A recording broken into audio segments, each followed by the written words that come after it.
Paul, can you open the bonnet for us, please? Just have a look at the engine. Yeah, sure.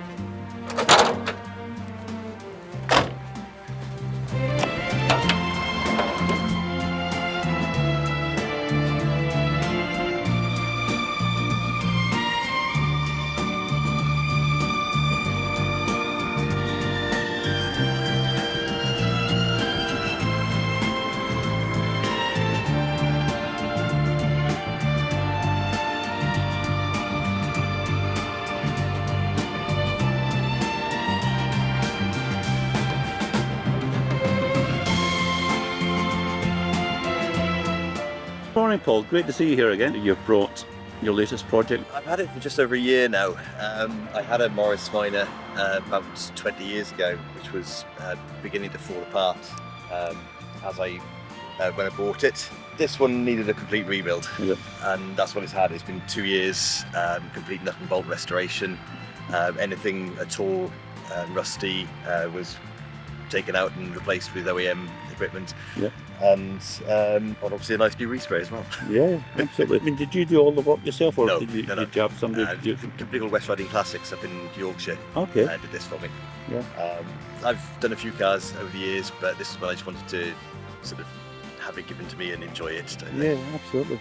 So why a Morris 1000? Any particular reason? Just practical.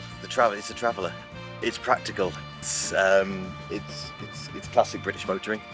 It's just something I've always liked, and for me, it's just about getting the enjoyment from the car, and letting other people get the enjoyment from the car as well.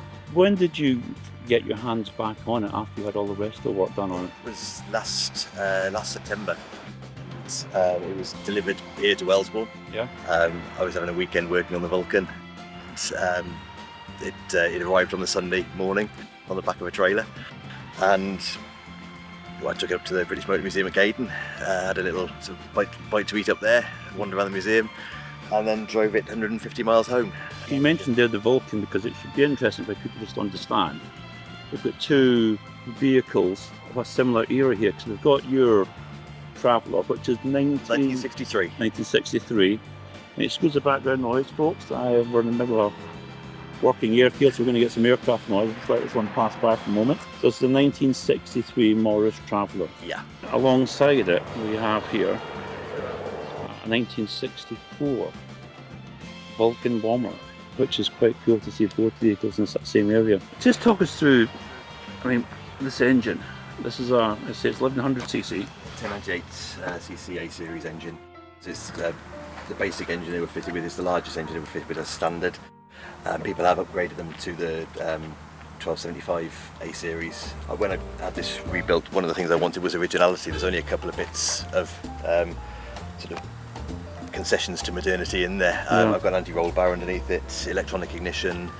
It's got an alternator on it because I want to use the car, and I need it practical. So is that engine original to the car? I don't believe it is. No. No. It's an Ivor Searle engine, yeah. They've remanufactured them.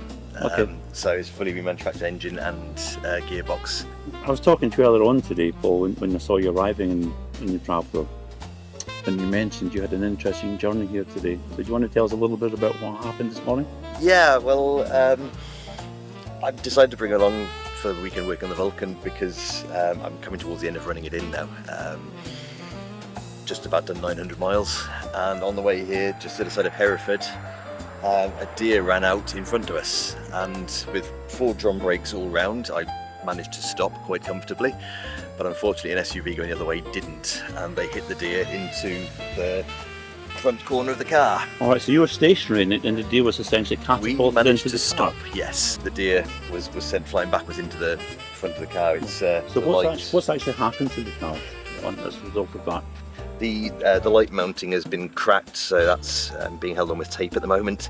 There's a rather large dent in there, and the bumper has shifted downwards very, very slightly, which I think is probably the mounting behind has been bent slightly out of shape.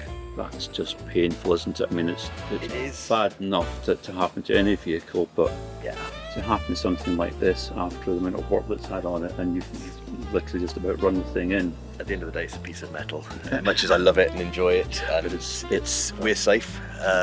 Very unfortunate, and I feel sorry for the deer. these things happen. But I should say the annoying thing is that well, you managed to stop in a 63-year-old car Yeah, with some drum brakes all around. yeah, with drum brakes all around. Someone who wasn't maybe being quite so attentive. Yeah. Couldn't stop on board an SUV and just bounced it onto your car. But let's have a quick look inside if you don't mind. I just want to sort of talk us through the myriad of safety aids you have inside the vehicle. Can you just point out where the airbags are on the car? Yeah, I'll wander away and do some silence for you then. So there's zero in terms of driver aids in this car, clearly back from the day. I love that steering wheel. Yeah. There's a bit of wire with a bit of plastic around about it. It's true to the period. It's been extremely well done. It looks absolutely wonderful inside. It's literally, I've had one extra gauge oil pressure and water temperature gauge, which is just for Peace peace of of mind. mind. Yeah. But Absolutely. other than that, it's absolutely standard Yeah. inside. The one gauge in the middle with your speedo. Any chance you could start her up for us, Paul? Yeah, of course. That's your running. Of course.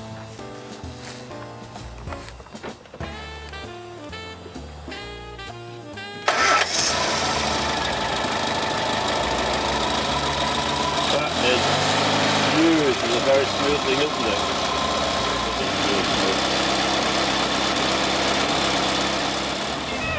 This is the most bizarre driving experience I think I've ever had.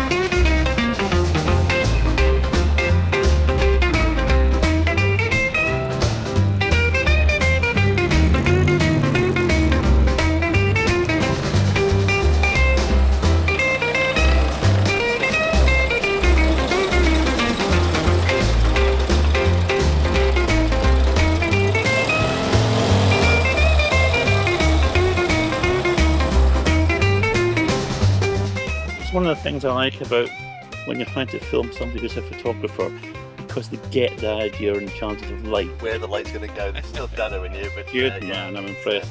Do you want to just talk us through, when you're starting this from cold, what's the procedure with this car? It's not like really modern cars, everything's automatic, you've got to set things up, yeah? Yeah, I mean obviously the engine's warm at the moment, but if cold start, you've got the choke over there, which obviously adds a bit extra fuel into the engine, the mixture.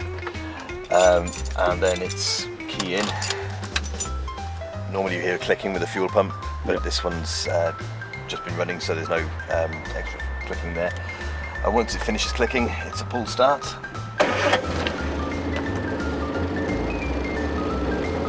Simple as that.